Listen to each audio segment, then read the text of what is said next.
आइए देखते हैं क्वेश्चन नंबर 7 को, और इसमें से भिन्न आकृति हमें बिल्कुल प्राप्त करनी है, जो कि हमारे नवोदय वाले मैथ का और उसके बाद रीजनिंग का मोह बहुत ही ज़्यादा मेन रोल होता है। तो आइए हम रीजनिंग के कुछ आसान से भिन्न आकृति वाले सवालों को देखेंगे। जैसा कि 7 नंबर से हम स्टार्ट करते हैं। इसमें हमें भिन्न आकृति, चारों आकृतियों में भिन्न आकृति ढूंढनी है, तो हमें आंसर मिल जाएगा हमारा। तो आइए चलते हैं, पहले आकृति को देखते हैं कि एक वर्ग है और उस वर्ग की कितनी भुजाएं, 4 भुजाएं होती हैं। 1 2 3 4, 4 आकृति हैं, यानी कि 4 भुजाएं इसकी। जैसे हम इसके अंदर जाएंगे तो हमें कितनी भुजाएं मिल रही हैं, 1 2 3 4 5, और इसके अंदर जाएंगे तो कितनी भुजाएं मिल रही हैं, 6। यानी कि पहले जो भुजाएं उनकी संख्या अंदर को जाएंगे तो बढ़ती चली जा रही है। सेकंड को चेक करते हैं, ये 6 भुजाएं वाला है। 6 भुजाओं के बाद एक फिर 5 भुजा होती हैं, 5 के बाद 4 रह जाती हैं। आइए हम और 30 नंबर को चेक करते हैं। 3 भुजाएं, 3 के बाद 5 हो गई, 5 के बाद 4 हो। और हम चेक करते हैं, ये 5 भुजाएं, 5 के बाद 4 हो गई, 4 के बाद 3 ही केवल रह गई। तो इसमें से हमें ढूंढनी है कि हमारी भिन्न आकृति कौन सी होगी। कौन सी होगी भिन्न आकृति? 3 नंबर। क्यों? क्योंकि हम देखते हैं कि इसकी कितनी भुजाएं हैं, बाहर 3 भुजाएं, और उसके बाद 5 भुजा हो गई, जो कि बहुत ही ज़्यादा गलत है। अभी हमने शुरू में देखा कि पहले 4 थी, फिर 5 हुई, फिर 6 हो गई। इसमें 6 थी, फिर 5 हुई, फिर 4, क्रम से चल रहा था, लेकिन यहाँ पर क्रम बिल्कुल उल्टा हो रहा था। तो ऑप्शन नंबर 3 ही हमारा राइट आंसर हो जाएगा। आइए सवाल नंबर 8 को देखते हैं। 8 नंबर में हमें बताना है कि इसमें भी भिन्न आकृति कौन सी होगी। तो पहले को हम चेक करते हैं कि पहला एक आयत टाइप बना हुआ है, उसके ऊपर भी एक इस तरीका से आयत टाइप बना हुआ। तीसरे वाले को चेक करते हैं, ये भी त्रिभुज हैं, 2 त्रिभुज हैं जो एक दूसरे को काटते हुए जा रहे हैं। तीसरी भुजा को हम जब चेक करते हैं तो ना तो यही त्रिभुज बन पा रहा है, ना ही कोई वर्ग या आयत बन पा रहा है। लेकिन हम जैसे चौथे को चेक करते हैं तो ये एक आयत टाइप बनना है और इसके अंदर एक त्रिभुज टाइप दिखाई दे रहा है हमें। तो हमारी जिसमें नहीं आकृति कोई बन रही है वो 3 नंबर है, और 3 ही नंबर हमारा राइट आंसर हो जाएगा। आइए चलते हैं हम नेक्स्ट सवाल पर। नेक्स्ट सवाल पड़ता है हमारा 9 नंबर, और 9 नंबर को बड़े ध्यान के साथ देखते हैं। पहले हम देखते हैं कि एक आयत है और उसको ऊपर से नीचे तक आधा आधा काटा हुआ है, फिर एक दिशा से दूसरी दिशा तक फिर इन्हें दोनों को आधा आधा काटा हुआ है। सेकंड वाले को चेक करते हैं। सेकंड सवाल में भी ऐसा किया हुआ है कि एक वृत्त है, उस वृत्त को आधा आधा काटा हुआ है। तीसरे वाले को चेक करते हैं।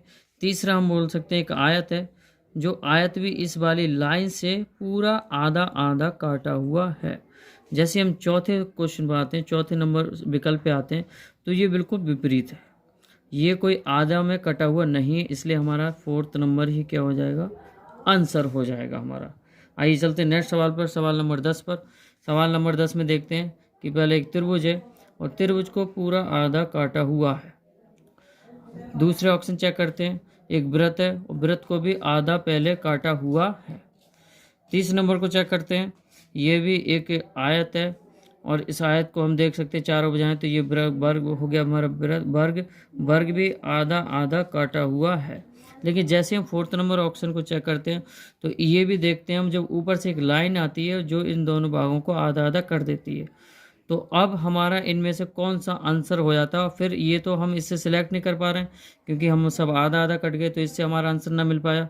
अब फिर से हम शुरू से चेक करते हैं कि ये जो त्रिभुज है इसके हम देखते हैं कितने भागों में, 1 2 3 4 5 6, 6 भागों में इसे देखते हैं चेक करके। 1 2 3 4 5 6 7 8 भागों में इसे चेक करते हैं। 1 2 3 4 5 6 7 8 भागों में इसे चेक करते हैं। 1 2 3 4 5 6 7 8, यानी कि सब 8 भागों में बटे हुए हैं, और जो हमारा पहला ऑप्शन है वो केवल 6 भागों में कटा हुआ है। तो ये हमारा पहला ही वाला राइट आंसर हो जाएगा।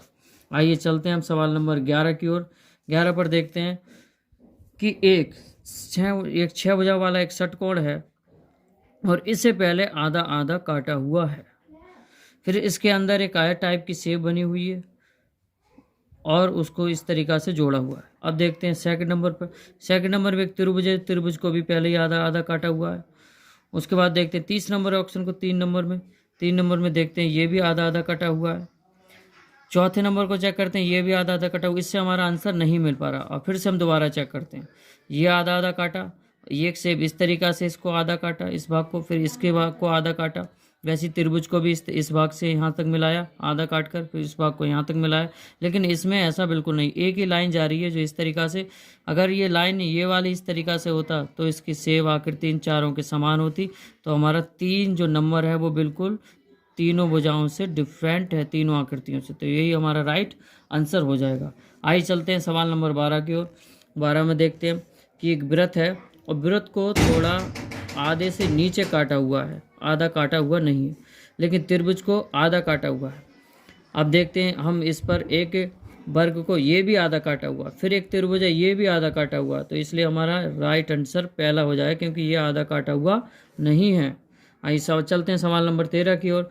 13 नंबर सवाल में देखते हैं कि हमारा इसमें से कौन सा आंसर होगा। आइए चलते हैं सवाल नंबर, पहले देखते हैं इसका विकल्प कि एक वर्ग है, उस वर्ग को आधा इधर से काटा आधा इधर से काटा। फिर एक षटकोण टाइप है, ये भी आधा इधर से काटा आधा इधर से काटा। फिर हम चलते तीसरे पर, ये भी आधा आधा कटा हुआ है, आधा इधर से आधा इधर से। अब देखते हैं हम इस तरीक़ा से, ये भी आधा और ये भी आधा कटा हुआ है, इससे हमारा आंसर नहीं मिल पा रहा है। अब हम चेक करते हैं, फिर से दोबारा आते हैं सवाल, इसके विकल्प नंबर 1 को चेक करते हैं कि इसकी बाहर जो भुजाएं हैं वो कितनी, 1 2 3 4। देखते हैं कि इसमें से हम तीनों विकल्पों को जब पहला दूसरा और चौथे विकल्प को चेक करते हैं तो इनमें 4 नई आकृति बन के आ रही हैं। जैसे कि ये एक वर्ग है और वर्ग को जब काटते तो एक नई आकृति हमें प्राप्त हो रही है। अब ये षटकोण है, इसे जब हम काटते तो एक नई आकृति मिल के आ रही है। लेकिन जैसे हम तीसरे नंबर को आधा काटते हैं तो ये आयत का आयत ही रहता है, ये 4 आयत में बट गया। ये देखिए आप, आयत का आयत में रह गया, और ये इसे जब काटेंगे तो ये भी एक नई आकृति मिल जाएगी। इसलिए हमारा ऑप्शन नंबर 3 ही हमारा राइट आंसर हो जाएगा। आइए चलते हैं सवाल नंबर 14 की ओर, जो कि इसमें लिखा है, देख लेते हैं हम पहले विकल्प को कि एक वृत्त है और वृत्त को पहले ऊपर से आधा काटा फिर क्षैतिज दिशा में आधा काटा। अब देखते हैं इस सेकंड नंबर को कि एक त्रिभुज टाइप है, इस त्रिभुज को यहाँ से इधर से मिलाया, यहाँ से इधर, फिर बीच में से आधा आधा डिवाइड कर दिया। अब देखते हैं ऑप्शन नंबर 3 को। जैसे हम ऑप्शन नंबर 3 पे आते हैं तो एक ये वर्ग टाइप है, उस वर्ग को पहले आधा यहाँ से काटा आधा इधर से काटा। आइए हम चलते हैं सवाल नंबर विकल्प नंबर 4 की ओर। तो लेकिन 4 को हम जैसे ही देखते हैं तो ये आधा आधा काटा हुआ नहीं है, तो यही हमारा क्या हो जाएगा, राइट आंसर हो जाएगा। आइए चलते हैं सवाल नंबर 15 की ओर। 15 नंबर को चेक करते हैं कि इसमें से कौन सा हमारा विकल्प सही होगा। सवाल विकल्प नंबर पहला देखते हैं कि एक हमें वर्ग दिखाई दे रहा है, उस वर्ग में 2 लाइनें क्षैतिज दिशा में कड़ी हुई है। अब चलते हैं सेकंड नंबर पर। सेकंड नंबर को जैसे चेक करते हैं, इसमें 5 भुजाएं, इसे पंचभुज बोलते हैं, इसके अंदर एक त्रिभुज है। अब चलते हैं हम 3 नंबर को। 3 नंबर हमारे 6 भुजाएं बाहर की तरफ, 1 2 3 4 5 6, लेकिन उसके अंदर क्या बनी है, एक पंचभुज वाली भुजा बनी है जिसकी 5 भुजाएं हैं। अब चलते हैं सवाल विकल्प नंबर 4 की ओर।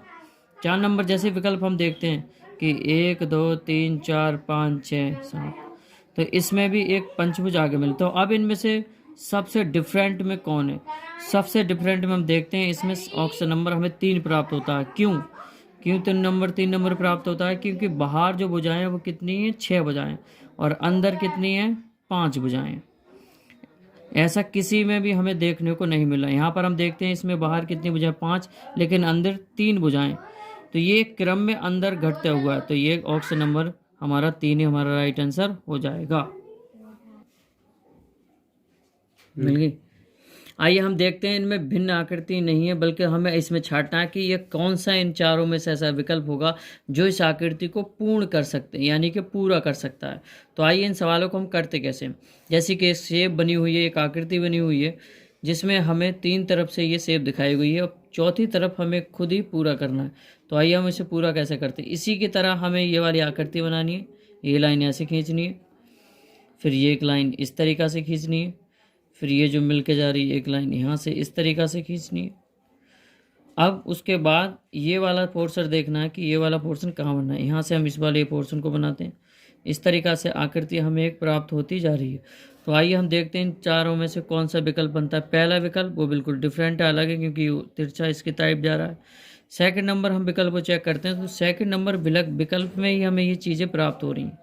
ये देखिए आप, सेकंड विकल्प बिल्कुल सेब आकृति में इसी की तरफ ना, 3 नंबर नहीं होगा, 4 नंबर नहीं होगा, ऑप्शन नंबर सेकंड ही हमारा राइट आंसर हो जाएगा।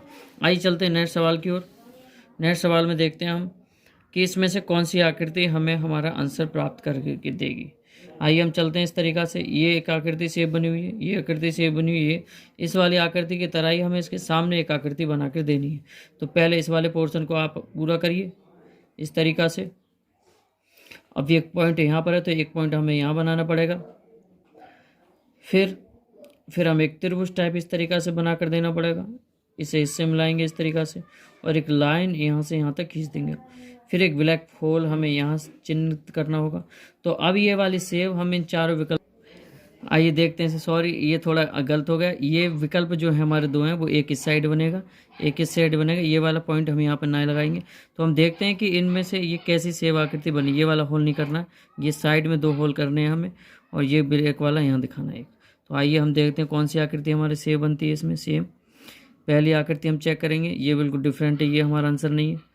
सेकंड आकृति हम चेक करते हैं, ये भी बिल्कुल देखते हैं ये डिफरेंट है, क्योंकि यहाँ पर कोई होल नहीं है ब्लैक, ये बिल्कुल अलग है। ये वाली आकृति 3 नंबर वाली आकृति हमें सेव हमारे डायग्राम की तरह, जो अभी हमने इसे फिल किया पूरा, उसी की तरह मिलकर है। 2 होल यहाँ पर, एक ब्लैक होल यहाँ पर।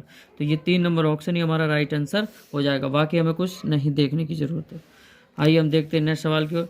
63 नंबर सवाल को हम देखते हैं कि एक व्रत है और उस व्रत के ऊपर 4 ये लाइन वाली एक चित्र बना हुआ है। तो आइए हम इसे पूरा करते हैं। पहले इस वाले होल को इस तरीक़ा से पूरा कर लेंगे यहाँ तक, फिर इस वाले को इस तरीक़ा से मिला देंगे यहाँ तक, और ये जो राउंड यानी कि एक वृत्त खींचता हुआ आ रहा है, वो उस वृत्त को पूरा गोल आकृति में यहाँ तक मिला देंगे। तो हमें ये वाली सेव अब ढूंढनी है कि किस तरीक़ा से और इस तरीक़ा से और यहाँ तक आनी चाहिए। तो ऐसा हम देखते हैं कौन से विकल्प है। 4th नंबर में बिल्कुल अलग है, ये 3 नंबर भी बिल्कुल अलग है, 1st नंबर भी अलग क्योंकि वो इधर को जा रही है। तो ऑप्शन नंबर हमारा सेकंड ही हमारा राइट आंसर हो जाएगा। आइए चलते हैं हम नेक्स्ट सवाल की ओर, सवाल नंबर 64 की ओर। 64 पर देखते हैं कि इनमें से हमें कौन सी आकृति हमें बिल्कुल सेम मिलती है हमें। तो आइए हम विकल्प चेक करते हैं। पहला विकल्प हम करते हैं, पहले इस तरीक़ा से एक होल बना हुआ है, एक तरफ ब्लैक और एक तरफ वाइट, एक तरफ ब्लैक एक तरफ वाइट, एक तरफ ब्लैक एक तरफ वाइट। तो अब हमें ये आकृति घूमती जा रही है, ये जो गोला है वो घूमता हुआ जा रहा है। तो अब आते हैं हमें यहाँ पर। जब हम जैसे यहाँ पर आएंगे तो ये सर्कल टाइप घूमता जा रहा है। तो ये जो ब्लैक होल है वो इस साइड बन जाएगा, काला वाला पॉइंट, और वाइट जो होल है वो इस साइड बन जाएगा। अब हमें ये आकृति कर देनी है यहाँ से यहाँ तक, पूरी यहाँ से मिला देनी है। तो हम सेब देखते हैं कि इस तरफ हमारा ब्लैक होना चाहिए, इस तरफ वाइट। तो पहला ऑप्शन, सेकंड नंबर चेक करते हैं, ये बिल्कुल डिफरेंट अलग है। अब चेक करते हैं 3rd नंबर ऑप्शन, ये भी बिल्कुल अलग है। 4th नंबर, ये भी बिल्कुल अलग है। 1st नंबर ही हमारा राइट आंसर हो जाएगा।